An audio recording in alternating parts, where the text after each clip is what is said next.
पुढची बातमी आहे विद्येचं माहेरघर असलेल्या पुण्यातून। विद्येचं माहेरघर असलेल्या सुसंस्कृत पुण्यात नेमकं चाललंय तरी काय असा प्रश्न आता या निमित्तानं उपस्थित होतोय।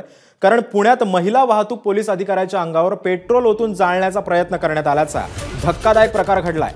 ड्रंक अँड ड्राईव्ह कारवाई सुरू असताना हा धक्कादायक प्रकार घडल्याची माहिती समोर येते।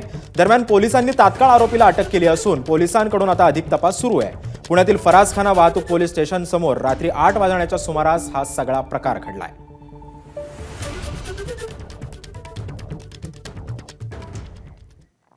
दरम्यान या प्रकारावर गृहमंत्री देवेंद्र फडणवीसांनी काय प्रतिक्रिया दिली आहे पाहूयात।